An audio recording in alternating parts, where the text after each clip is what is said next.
This episode of the HVAC School Podcast is made possible by our sponsors. First off, this episode's sponsor, Refrigeration Technologies at refrigetech.com, founded by John Pastorello and now run by him and his son Mike. Really great guys, actually. Had a chance to meet them a couple times, and just great human beings. They run a great company, and they make great cleaners as well as other products. The Viper cleaners, if you haven't tried them, you need to. The aerosol spray can with the Viper cleaner in it is a really great all-around cleaner. It's got a nice pin spray to it, so you can use it on coil clean in place. A lot of different applications that we find for that, as well as the pan and drain spray. Nice replacement for pan tabs. You can find out all of these products, find them all, by going to refrigetech.com or by going to truetechtools.com. A lot of the products I talk about you can find at TrueTech Tools. Use the offer code GetSchooled for a great discount. A little secret, you may be able to find solder weld products at TrueTech Tools very soon, so keep clicking refresh on that. Also, Aeroasis, aeroasis.com/go. They make the nano and the bipolar air purifiers. You can use those very easily in your business, integrate those as part of your business strategy for IAQ. A lot of customers out there looking for solutions for some of their indoor air quality, allergy, odor challenges, and the nano as well as the bipolar are two products that we found that work great.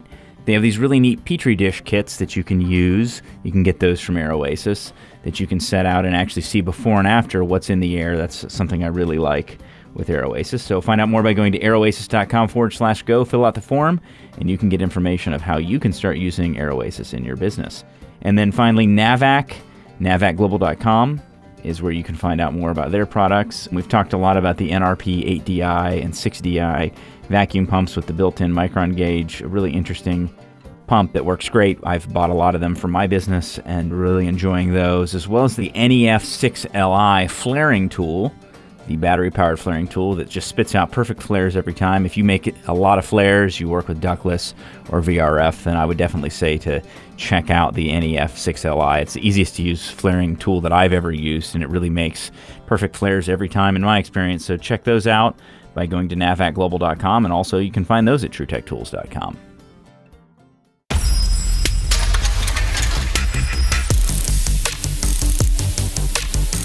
And now the man who uses "they don't make them like they used to" as a universal verb, Brian Orr. This is the HVAC School Podcast. Hey, what's up with Randy Travis? You know what I'm saying? I used to listen to Randy Travis back in the day. If you want an interesting Wikipedia article of what's gone on with somebody who's fallen from grace, my goodness, look at Randy Travis. What am I talking about? Okay, oh, yeah, that's right. Let's focus. I literally was just thinking randomly about Randy Travis, and I figured I'd just say it while I was in front of the mic. Anyway, this is the HVAC School Podcast, the podcast that helps you remember some things that you might have forgotten along the way, as well as helps you remember some things you forgot to know in the first place. And this week we're talking about additives to your system. And additives, somewhat like Randy Travis, have fallen on hard times. We found out a lot of things about additives where they can cause trouble. And maybe you're not somebody who's sold on it. I'll be honest with you. I've talked to a lot of people who have said, that I respect, who have said that it's oil and refrigerant only.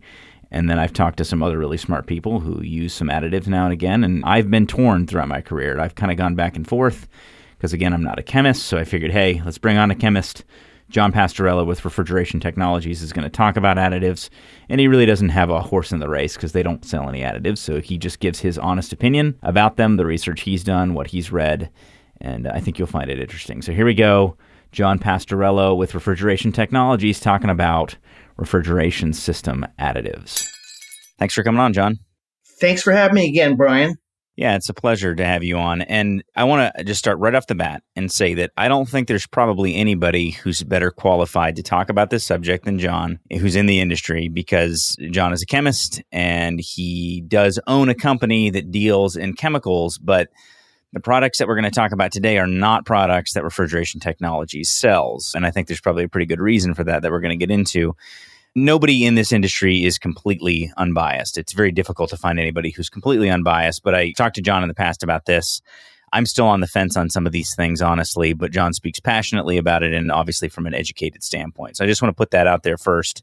I'm going into this knowing that this is going to be a little bit of a controversial conversation, and I'm okay with that because I think these are the sorts of conversations we've got to have in the industry. So the topic on the table today is additives, and we're going to start with talking generally about acid inhibiting additives. So to tee this up, a lot of companies, us included, in certain circumstances, will use acid inhibitors in cases where there is known acid inside of a system, meaning we have a burnout condition where we have stinky, nasty black oil, or an acid test kit is telling us that we definitely have acid in the system. And it's an older system, particularly with us. That's the only time we're going to do it is if it's an older system where the life cycle isn't very long anyway. What are your thoughts on that? First of all, for all our listeners out there, you don't have to know any chemistry here. I'm going to keep everything very simple. You don't need to know anything about any chemical materials. I'm going to keep it very simple. You don't have to take notes and just use common sense. Realize that a lot of this stuff is sold through what I call creative marketing, or another word for it is total BS. Just listening to a commercial today where a drug company is touting a new cure for an illness.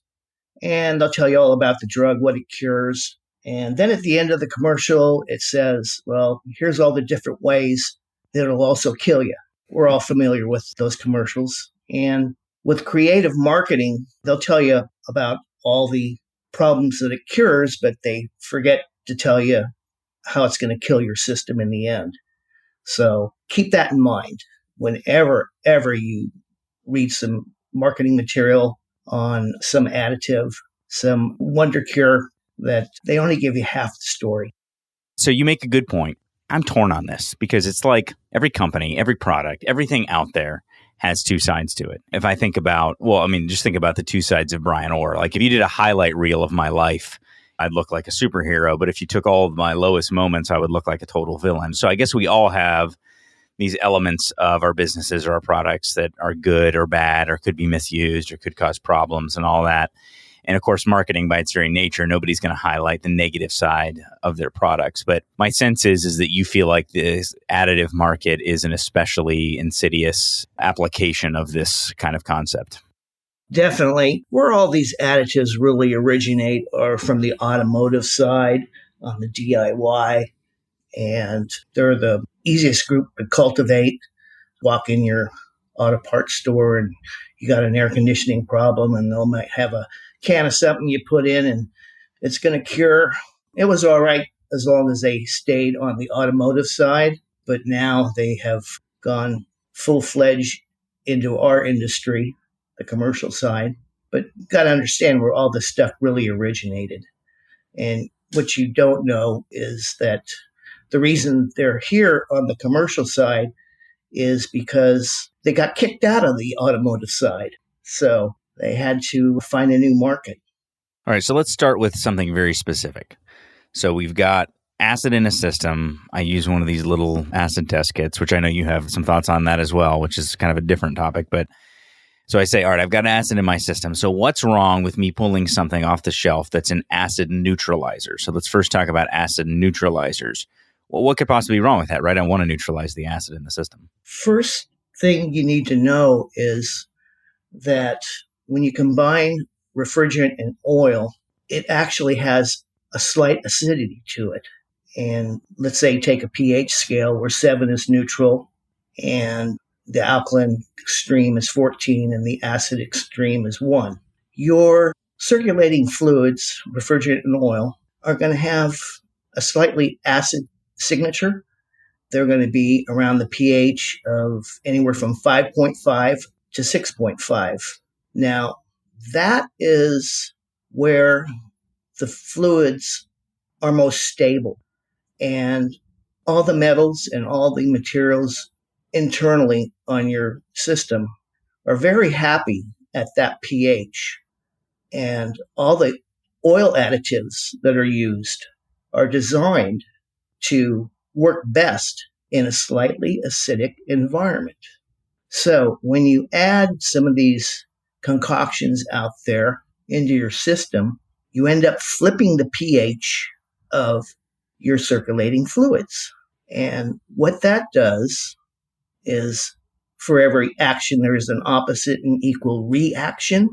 So you're going to cause, number one, the oil additives to possibly fall out or lose their function, such as a corrosion inhibitor or a viscosity stabilizer. So the system is no longer happy, and the metals are no longer happy. And your windings, the insulation, can become brittle, and you can get gray masses of aluminum depositing in your oil.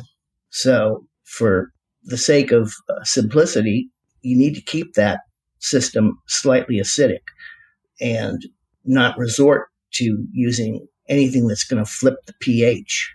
First thing that I want to anchor down is that when you're saying it can affect the additives that are in the oil, what you're saying is the factory additives that are constituent parts of the oil that's in that Copeland compressor or whatever it is that it's designed to be in it, that when you change the pH of the environment to either neutral or potentially slightly alkaline, that can negatively impact some of those factory additives. Exactly. You can just disable them altogether or just cause a reaction to where you have sludge-type particles forming in the oil. Okay, but there is a recognition, because the old saying used to be, it's nothing but refrigerant and oil. That's all we're supposed to have in the system. But we are recognizing that there is some things that the manufacturers add to that oil that is not just oil, right? Correct. Well, the people that prepare the oil for your OEMs or your compressor manufacturers, they design additive systems or additive packages so they will be compatible with all the metals and that they will protect all the metals. And all these additives are stable. That means they don't break down and cause any problems such as restrictions and other chemical reaction byproducts that can be harmful to the compressor. So all these additives are thoroughly tested. They go through compressor life testing, and that's how it's all designed to work. So we talked about the acid neutralizer. So an acid neutralizer is changing the pH of the oil. That's what it's doing, is it's taking it from acid to neutral or slightly alkaline pH. And we talked about this whole idea of pH, alkaline versus acidic in coil cleaners. And I guess the thing that we all have to get into our heads is that there's a certain pH that it should be, and anything other than the should be isn't good. It's not like you can just make things more alkaline and then that makes everything happy and copacetic. Right. If you make it more alkaline, then that also causes problems then. Yeah, flipping the pH is not a good idea in any type of chemical system. If I had a hydraulic brake system, that hydraulic brake fluid's a little acidic, and that's why you don't see any additives for brake fluid, because that can really mess someone up if they lose their brakes or eat the O-rings out of the cylinders or whatever. So you'll see in critical systems, no additives are ever used. Now let's talk a little bit about another product, because then some people will say, okay, well, we don't use a neutralizer because we get that that's a problem. So instead, we use a scavenger. That's a term that's out there, an acid scavenger. So is that okay then? Well, those are usually alcohols or alcohol solvent combinations. And alcohols have been proven to be detrimental to a system.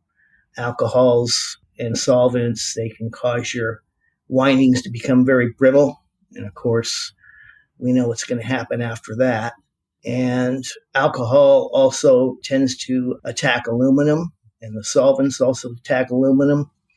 And you end up with these gray masses of aluminum, actually aluminum particles in your oil. So that's why I would advise against that. Also, alcohols tend to be very hygroscopic, and we all know what hygroscopic means. It means it readily absorbs moisture from the atmosphere. And if that product is packaged in a plastic bottle, not metal or glass, it's been absorbing moisture. And the acid formation you think that you're eliminating is actually you're contributing more moisture to form more acid. A lot of the manufacturers talk about the idea that they convert acids to salts that then are caught in the line dryer. That's a common thing that they say. And again, I'm in this position where I'm not a chemist. I don't have a deep understanding of these things. And you'll bring it up, well, because some people will say, well, these salts are a problem. And then others who sell these products will say, no, the salts are okay because they're designed that way to get caught in the filter dryer. What are your thoughts on that? Well, like I said in the beginning, with every action, there's a reaction. And it's often you cure one problem and you just substitute it for another future problem. And I would say that it's that future problem you want to avoid. You're not only a chemist, but you also have worked as a contractor. You had your own contracting company. You've worked as a technician. So you kind of know both sides of this. And I'm sure you've dealt with burned out compressors before that have the nasty black oil, and the customer wants a new compressor and the thing's 8 years old. And so you go out and you replace that compressor. What do you suggest doing in those circumstances to try to deal with the fact that you're going to have a more acid environment than what it was originally designed for? The best cure there is and always has been is simply using a suction line dryer and a liquid line dryer. With the dryer, you're not causing any reactions. That molecular sieve is going to capture and hold any moisture, and there's going to be an aluminum oxide chemical in that dryer that's going to absorb and hold the acid. So there's no reaction. Still the best cure out there for any burnout or to prevent any future burnout due to moisture or any type of air contamination you might get in the system. So line filter dryer only. Yeah, probably the dryer is a lot cheaper than some of those concoctions out there. So, yeah, I mean, there's sort of going to be a little bit more labor involved, but, these podcasts are all about, hey, what's the right way? What's the proper way for treating a burnout?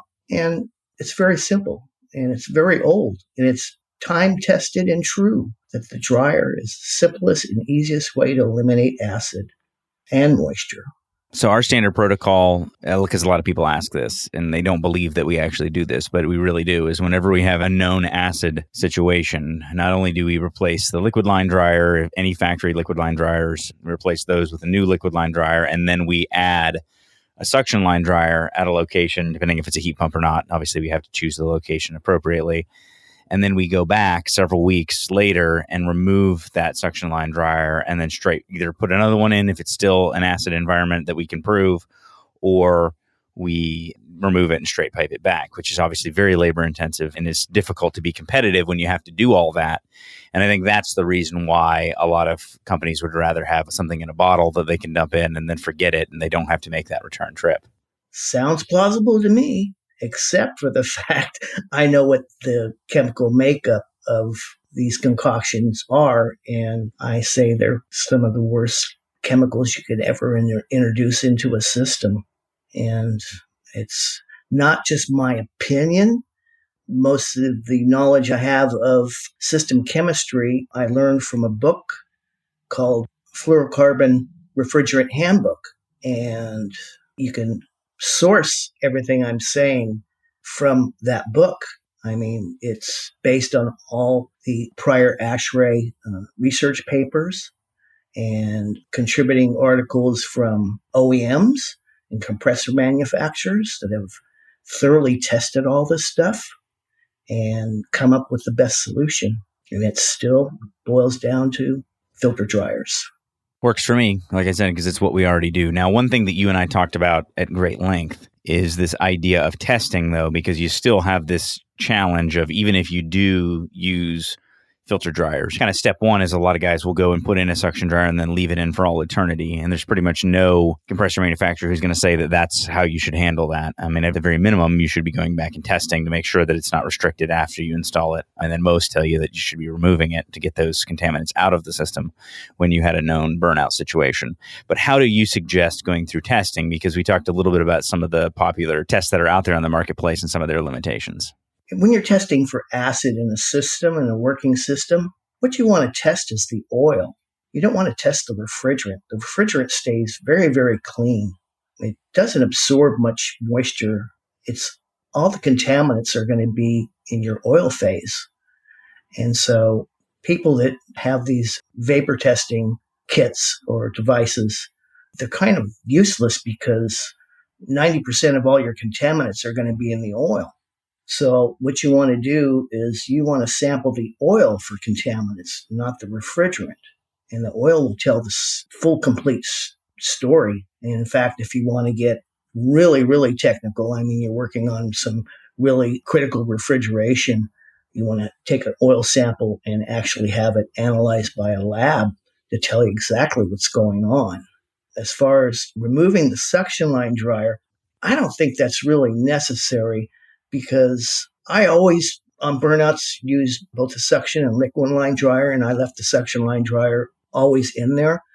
And when I bought condensing units, like Copeland condensing units, they would already come with a suction line dryer piped in and a liquid line dryer and sight glass. They'd be already piped into the condensing unit and straight from Copeland or Kramer or Heatcraft, wherever you're buying your condensing units from.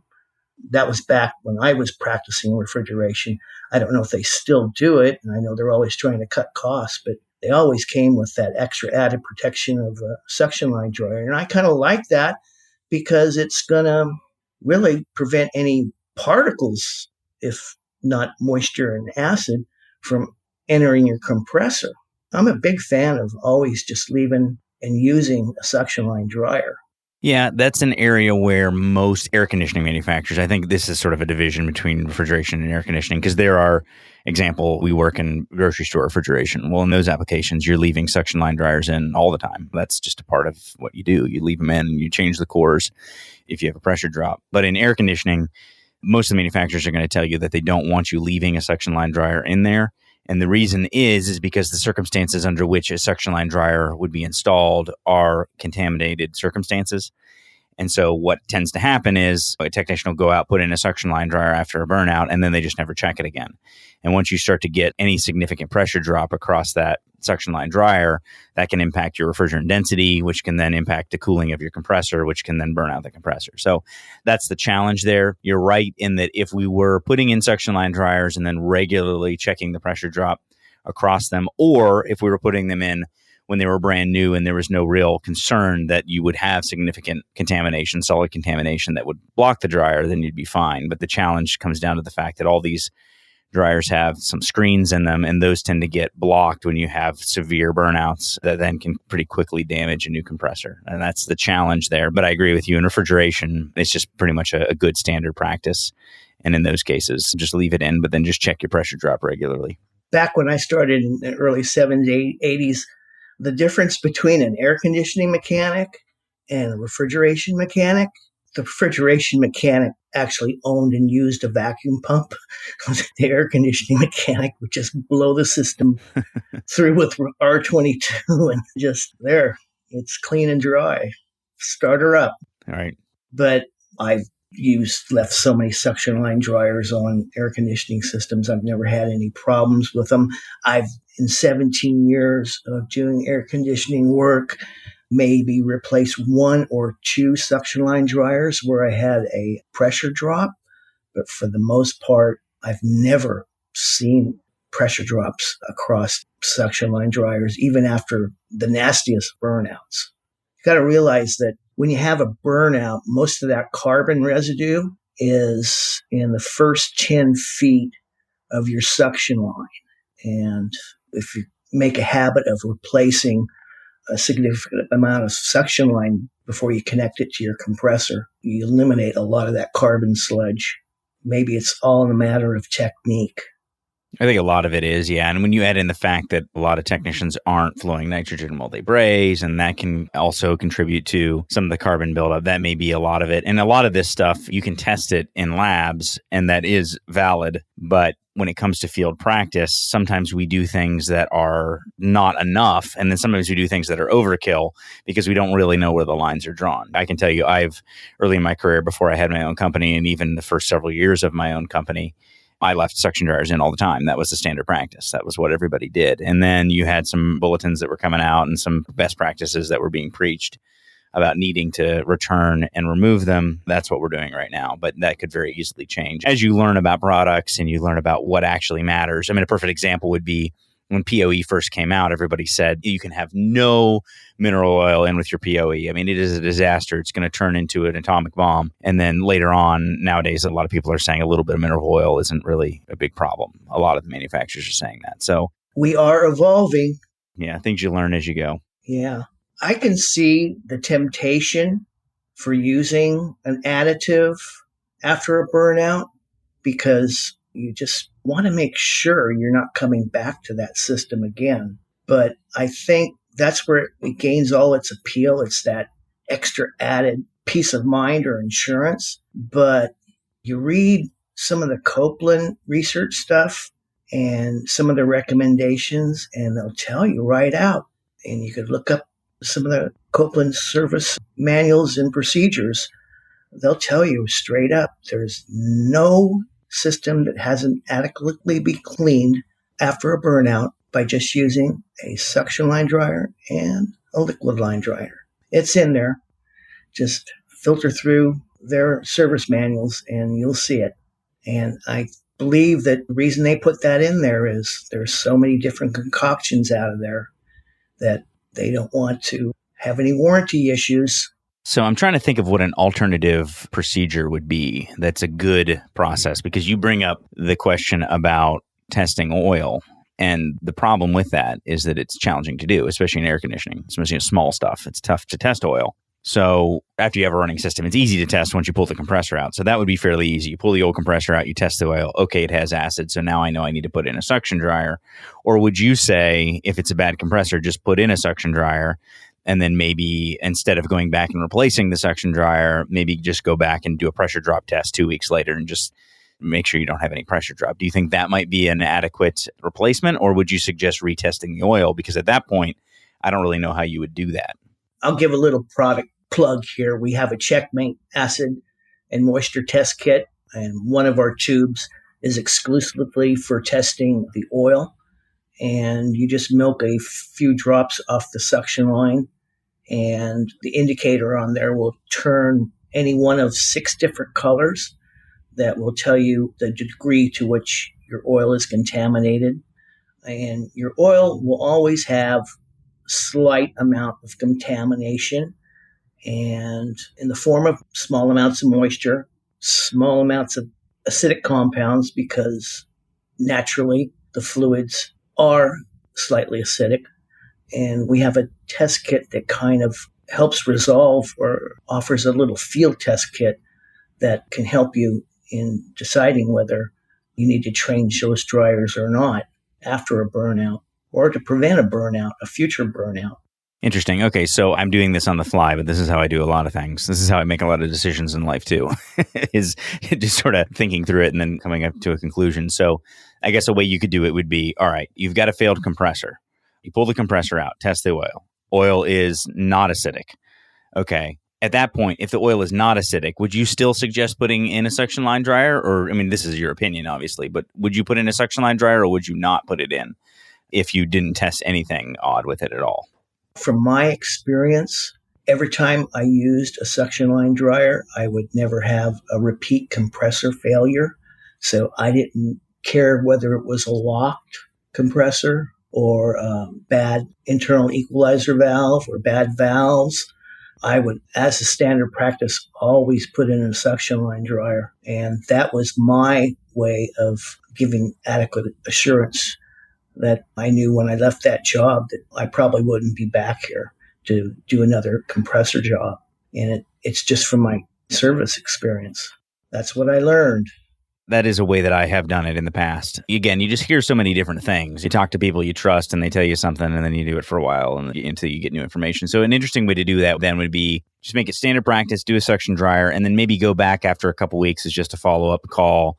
Like you said, take a couple drops off your suction line into Checkmate, test your acid levels, test your pressure drop. If you don't have pressure drop and you got no acid, then just leave it be.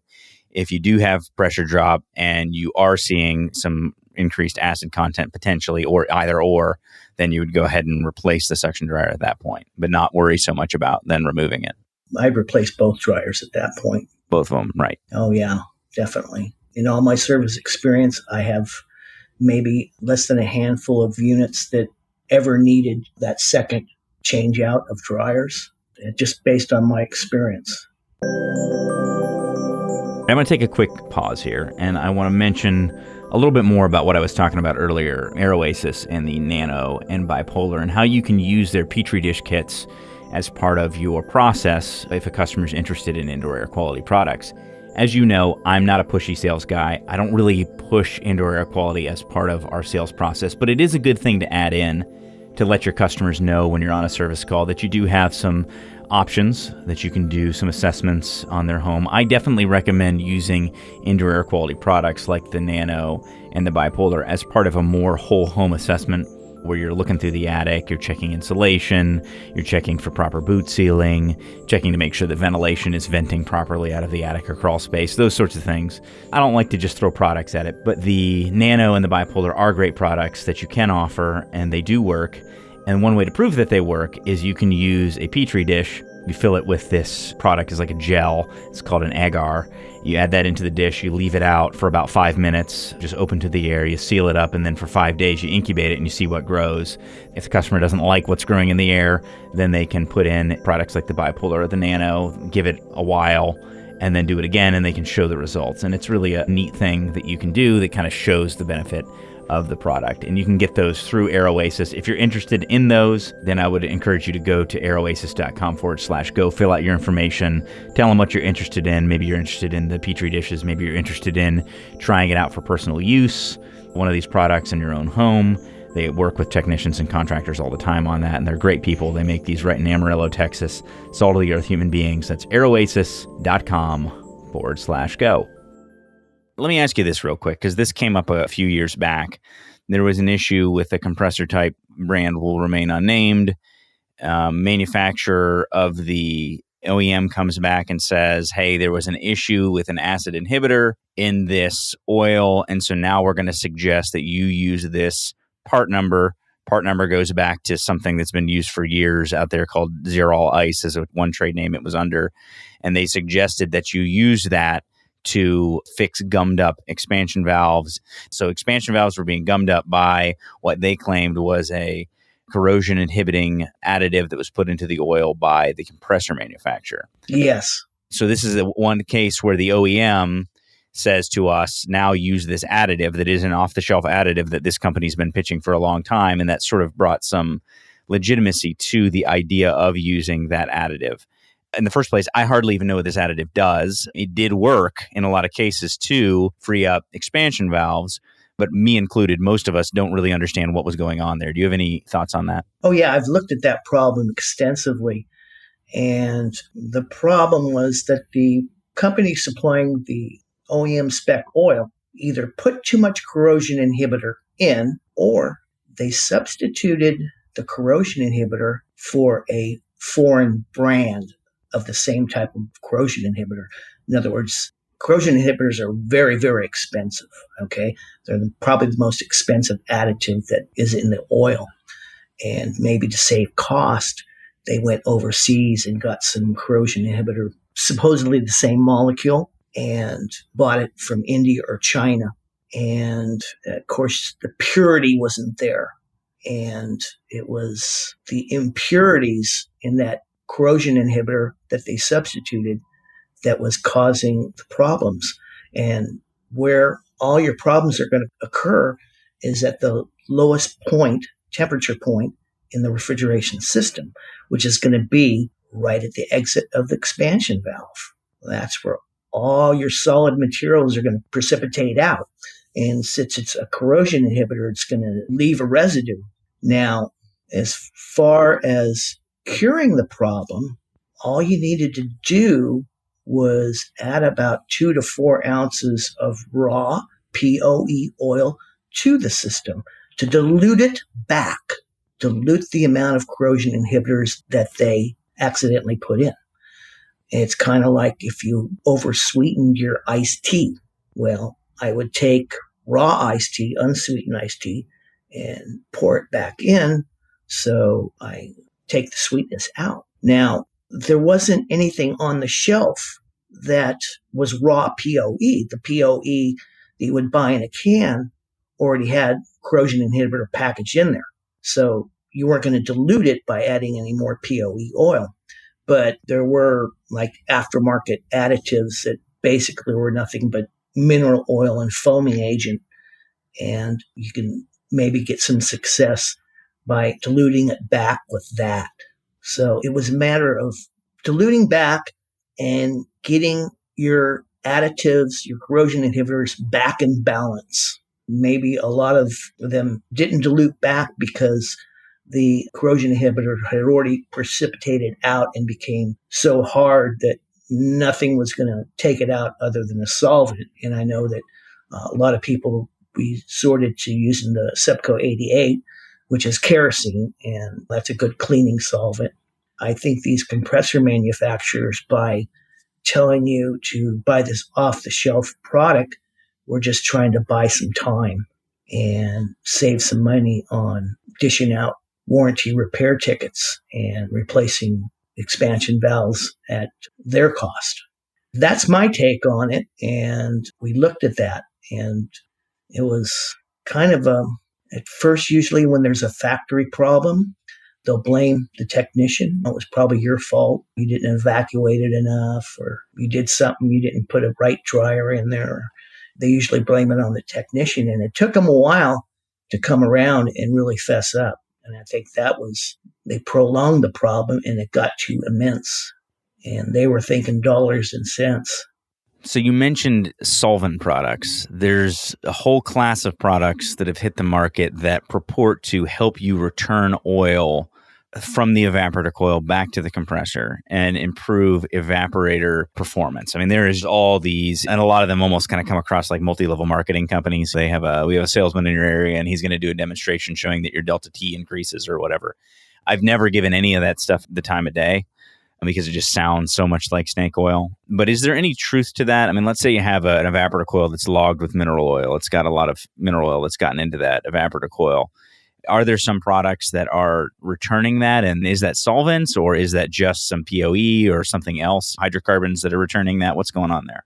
Okay. In that sense, yeah, you can get oil to return back to the compressor by using a solvent. But in the same light, all you're doing is you're reducing the viscosity of the oil so it'll flow better. And that's a pretty simple trick. A lot of these people out there with the additives, they'll have a solvent, and then they'll have a foaming agent along with compressor oil in their little miracle can. And the solvent, of course, thins the oil out. You lose viscosity. You can possibly have some lubrication issues down the line. But the most interesting ingredient is they put a foaming agent in there. And what that does is when you add this additive to your compressor, the foaming agent causes the oil in your compressor to foam, and it starts foaming up the sides of the walls of your compressor. And what that does is it makes your compressor run quieter. Of course, unknowingly, you think, well, wow, this compressor is running really smooth. And really, it's just a sleight of hand. It's just a magic trick that you're causing your oil to foam, and that's dampening the sound of your compressor.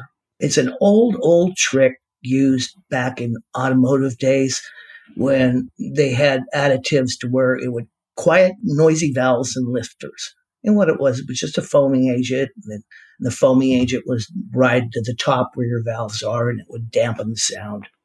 You still had noisy valves and lifters. It's just that you couldn't hear them because of all the foam up there. I imagine also that when you have a foaming agent, that potentially it's throwing some oil into places that maybe it wasn't going before, which could potentially temporarily reduce some noise just from the actual parts moving together. But again, when you're foaming it, you're also greatly decreasing its viscosity.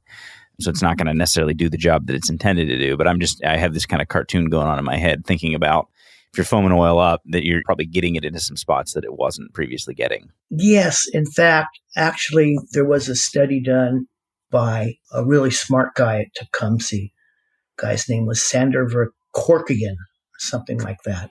And he actually was doing experiments where he said that oil foaming could be beneficial under certain circumstances, under certain load conditions. And it got pretty technical. But in conclusion, he said that oil foaming was still not desirable, and that only under certain circumstances, certain load conditions, that it was beneficial. So there was a good side to it, but mostly a bad side to it, because all the viscosity of your oil gets trapped in the foam. Foam is much more stickier and denser because that's where all your viscosity goes. I'm kind of thinking, all right, I guess if you had a low refrigerant velocity problem, like say you had a system that was running low load, dirty evaporator coils, airflow problems, which is a really common problem in our industry. And so now you have oil return problems. And so you've got an evaporator that's logged with mineral oil. And so you add something, an additive, something in a can that has a foaming agent, and then it has either a solvent or something else that's designed for oil return. I imagine that in the short term, that might actually show some results, because if you're stripping some of the oil out of that evaporator coil, that is going to increase your heat transfer. And then if you're helping it get back and then you're foaming it into that compressor, you potentially would have a short-term result of better heat transfer, quieter compressor, maybe even lower amperage. But in the long run, what you've done is you've diluted that oil, you've decreased its viscosity, and so it's not going to do the job that it was necessarily originally intended to do. It may do some other things that became kind of secondary results, but the core job that it's supposed to do in that compressor, it's probably not going to do as well as it should. I don't know that that's necessarily true, but that makes sense to me that may be the reason why some people swear by some of the results. And it's like a lot of things. It's like washing a condenser coil and then testing it while it's wet and saying, look, washing your condenser coil just dropped your amperage by 5 amps. But then if you go back 15 minutes later, it's right back to where it was before. There's a lot of little tricks like that in the industry, and this sounds kind of like one of those sorts of tricks. I think you've got it nailed. Are you sure you're not a chemist? No. I agree with that 100%. Definitely not a chemist at all, but I do like to think about how machines work, and it bothers me to no end when they won't tell me what's in this stuff. That's been a challenge that I've had in the past as I've talked about different products and used different products. It just nobody will tell you what's in it.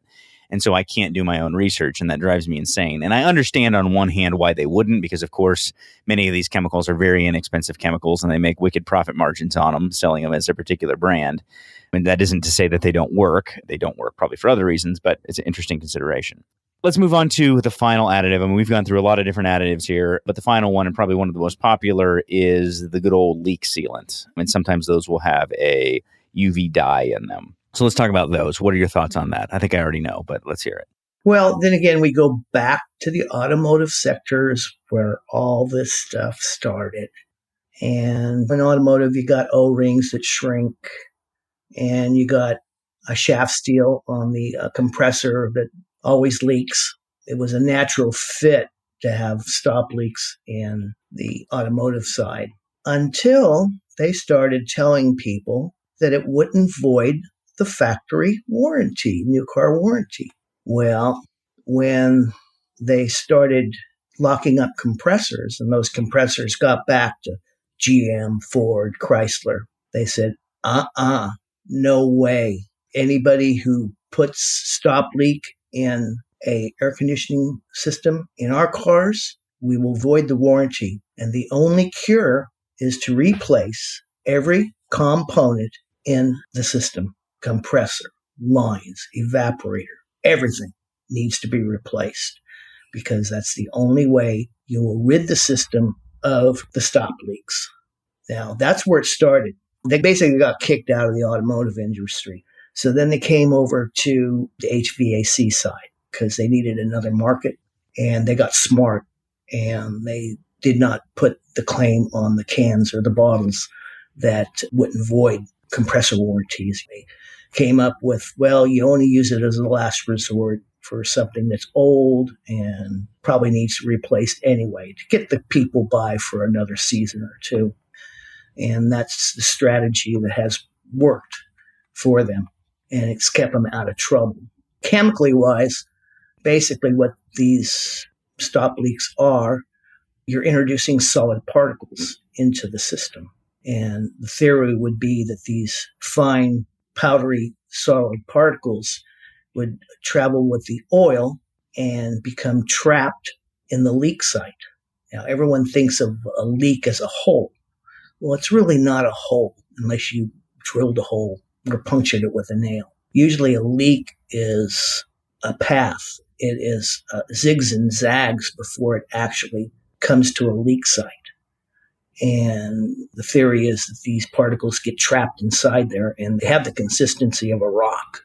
They're very, very fine. Now, they'll tell you a story that is creative marketing, which we talked about earlier, which I call total BS, that, well, it's going to harden when it senses the air or moisture outside the leak.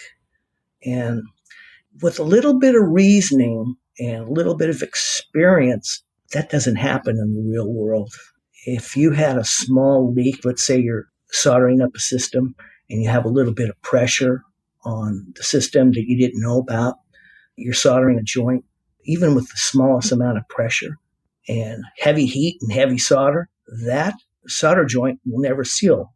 There'll always be a little donut that forms because pressure wants to get out. And I'm sure everyone's done that where they've had a little bit of pressure on a system and they're trying to solder it up and that joint won't solder up. It keeps popping a little hole.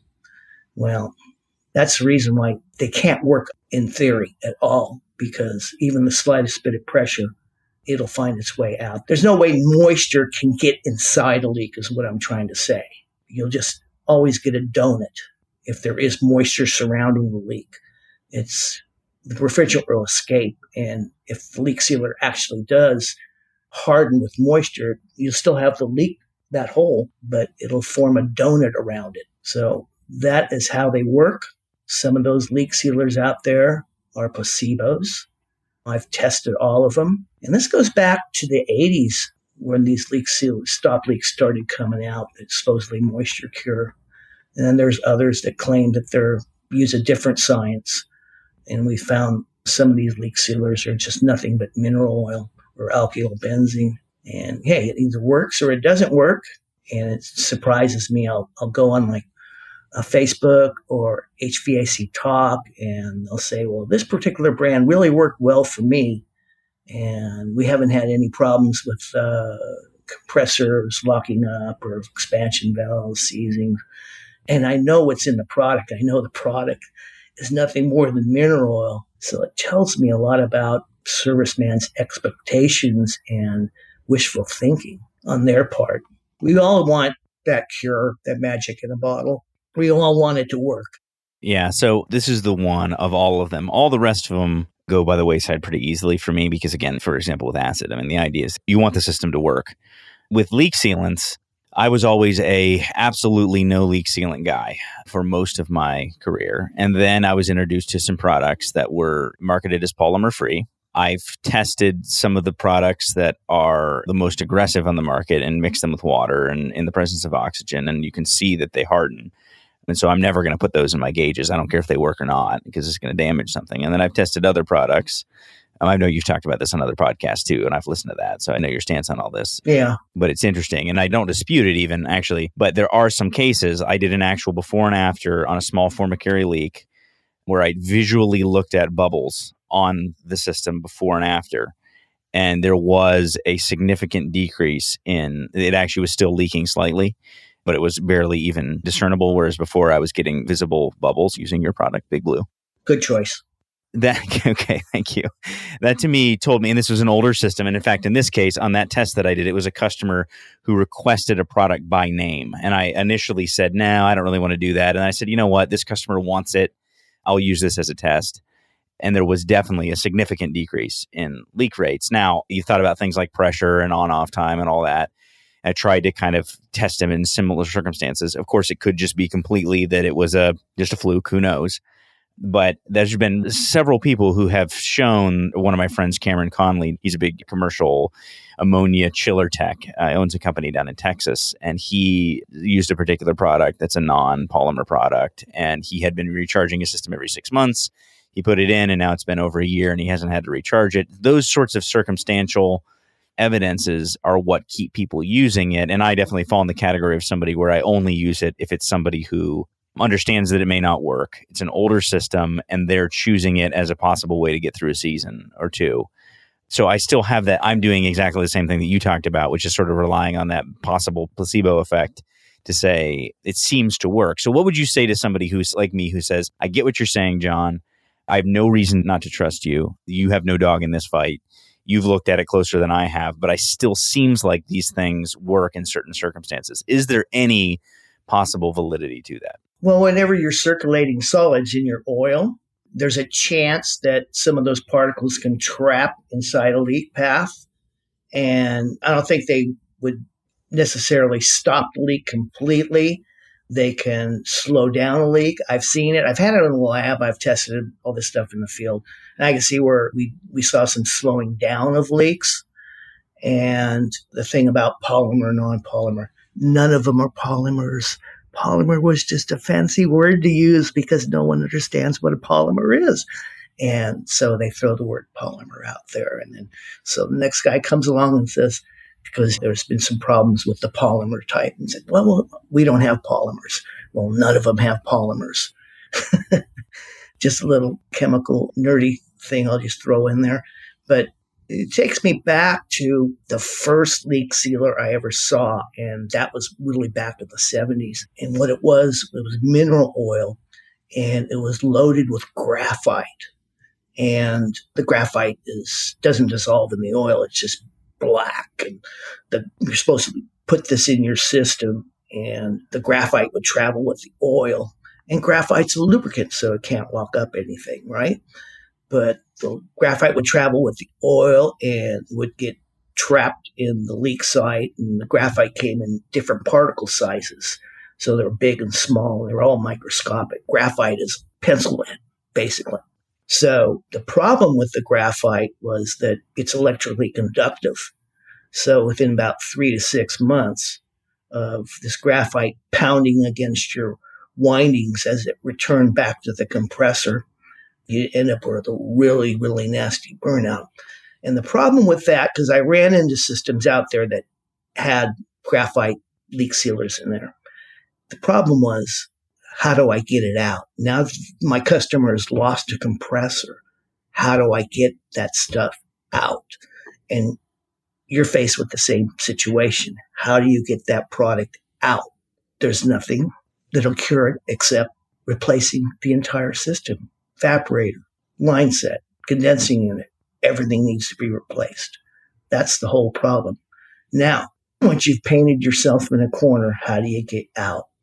And that is something a technician needs to realize, especially if it's a system 8 to 10 years old, still maybe have 5 years left in it. It's going to be a perplexing problem for you. Always have that in the back of your mind, that once it's in, you can't get it out. Kind of where we land on this is that good, solid, best practices are always the best place to be. And so that's things on the acid side. That's things like using liquid line and suction line dryers. It's on the leak side. It's about having a leak detector that actually works. And we've talked a lot about that. Guys, they have these electronic leak detectors and they don't even know how to confirm that they're working properly. And then it's doing your leak detection properly. And it's using bubbles when bubbles are appropriate. And it's using the proper strategies of how to fix leaks, repair leaks properly. I've been working a lot with Solder Weld lately, looking at some of their products for, repairing all different types of leaks, whether it's aluminum or aluminum to copper, all these different applications, and really trying to actually fix things rather than solutions in a bottle. That's what we should always be seeking out wherever there's any possibility to do so. And what I like about Refrigeration Technologies is that you have always looked for real solutions rather than being attracted to chemical solutions that are easy ways to make a buck, but may paint you in the corner in the long run, where now you're stuck and you've got something in the system that now you can't get rid of. And then you have to use some creative salesmanship rather than good technicianmanship, which is what we talk about here. There's nothing wrong with sales. Sales isn't a crime, as long as it's honest and truthful and based on good, sound science as much as we possibly can. And in some cases, we're in positions where we do have to trust people. But as best as possible, trust people who have proven themselves to be trustworthy. And I would consider John and Refrigeration Technologies to be a company like that. So thank you again, John, for taking the time to do this. And thank you for being what you have been to the industry, which at this point, hopefully this isn't offensive, but I would call you the elder statesman of the HVAC chemicals industry. So you're a chemical nerd. I'd like to end this by saying that all those listening, the only chemistry you really need to know is that nothing belongs in the system other than the proper oil and refrigerant. That's it. That's all the chemistry you need to know in our industries. And if you follow those rules, you'll never get in a situation where it's going to zap you. I had an experience here several months ago where I was in a supply house and they said, John, can you help out this contractor? And I said, well, what's the problem? He says, well, he put leak sealer in a 25-ton system, operated a wing of a hospital, and he's not their normal service guy. They called him out on emergency repair. So the guy put leak sealer in and topped off the refrigerant, and maybe a month later, the compressor locked up, and it was a Linux system. So they called the Linux service people out, and they read the guy's invoice, and they told the hospital, and they said, this is not a Linux factory authorized repair. This guy that did a repair is responsible for replacing your whole system. And the guy was pinned. He's pinned with a lawsuit. And I don't know if anything's ever settled since then, but he was looking at replacing, at his cost, a 25-ton unit. Plus, they were nailing him for negligence on top of that. So I just have this saying, the leak stop people, they say, well, never use it on a new system, only use it on an old system. I say, never use it on a system you can't afford to replace. Then again, just follow the basic rules, basic refrigeration practices, and you'll be healthy and wealthy in this industry. Don't look for the shortcut. I'll agree with healthy. I'm not always so sure about wealthy. No. There's a get by in this industry. You can get by. You can get by and make a good living doing refrigeration and air conditioning. No doubt about it. But I was not one of those guys that could take it to the next level where you have 40 service trucks and doing $500,000 installs. Just couldn't take it there. And most of the people listening aren't there either. But gosh, you can make a sure good living off this industry, and it's been very, very good to me. I'm one of the lucky ones. But absolutely. Well, thanks for taking the time to do it, and thanks for all you do, and I'm sure we'll have you on again sometime. And thank you for all the good questions. They're very insightful. And like I said, a lot of this information is found in a textbook, and generally my opinion, but mostly it's all in a textbook called Fluorocarbon Refrigerants Handbook. And it's been around a long time. Nothing like old books. We've talked about that a lot here. You're on a long list of guys who have come on and found that a lot of this stuff has been known for a very long time. Dan Holohan talked about that. Jim Bergman talks about it all the time. Dick Wurz talked about it. A lot of really good educators and minds in the industry have gone back to. A lot of this stuff is the basics, stuff that we've known for a long time, and we start listening to marketing rather than principles. So good reminder for all of us. Well, thank you, Brian. I hope we have more of these podcasts, and hope maybe we got some education out there in the field, and guys will think twice before doing what they think they need to do. Just fall back to what is the right way to do things. And I think most people listening to this podcast really just want to find out the right ways to do things. Yep. If they're listening to this, hopefully that's the type of technician that they are. And generally we find that that's the case. Those are the types of techs that we interact with on Facebook and on the website and all that. And yep. So that's why I wanted to have you on. I know that there's going to be a lot of questions that come out of this. You can always get me. John is also in the HVAC School Facebook group. So if there's questions that come out of that, I'll kind of field some of those. And I'm sure we'll have a healthy conversation moving forward. But I appreciate it, John, and we will talk again soon. Thank you again, Brian. All right, thanks for listening to the podcast. I'm a big fan of refrigeration technologies. I'm a big fan of the Pastorellos. I think they're good for the air conditioning and refrigeration industry, which is sort of my litmus test. I turn down people who want to sponsor this podcast. I turn down people who want to come on the podcast a lot. I get a lot of requests. I let people on who I think are going to speak truth. They're going to say things that are good for the industry.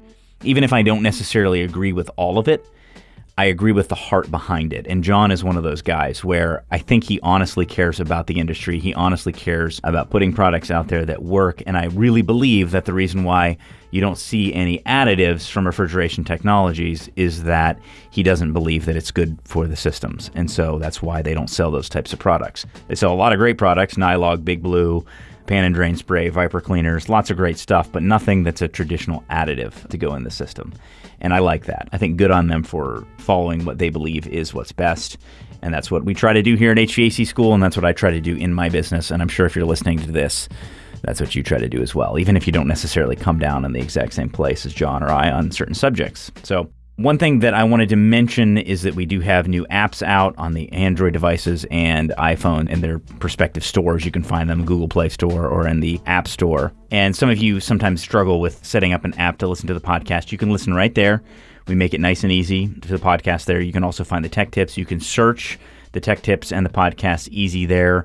We found that a lot of traditional podcast apps can be really tricky to search, and so we've made that easy by creating an app. But we also have some calculators on that app that you may find very useful. A voltage imbalance calculator for 3-phase, a nitrogen pressure change calculator. It shows you the change in nitrogen pressure at changes in temperature. And then finally, probably the most useful is the underload capacitor calculator, which just takes a couple steps out, makes it a little bit easier to calculate capacitors under load if that's something that you do day in and day out at your business. If you like to shut the system off and pull the leads off and test it that way, that's also okay by me. I'm not a purist when it comes to that. I think those are both good ways of testing, but we find that it's nice to be able to test them under load. You're testing a running system. You don't want to have to shut it down and pull the leads off, discharge the capacitor. It makes it very easy to do. And we have a calculator and the HVAC School app available for both Android and iPhones on the stores. Sometimes when you search HVAC School, you may have to scroll down a little bit because it's a new app. They don't necessarily show us first, but you will find us if you're looking for the HVAC School logo. I broke down the other day in my car, and I needed a little bit of help, and a guy pulls over, helps me out, and he's from Oklahoma. It turns out he was an okay guy. Thanks for listening to the podcast, and we will talk to you next time on the HVAC School Podcast. Thanks for listening to the HVAC School Podcast. You can find more great HVACR education material and subscribe to our short daily tech tips by going to hvacrschool.com. If you enjoy the podcast, would you mind hopping on iTunes or the podcast app and leave us a review? We would really appreciate it. See you next week on the HVAC School Podcast.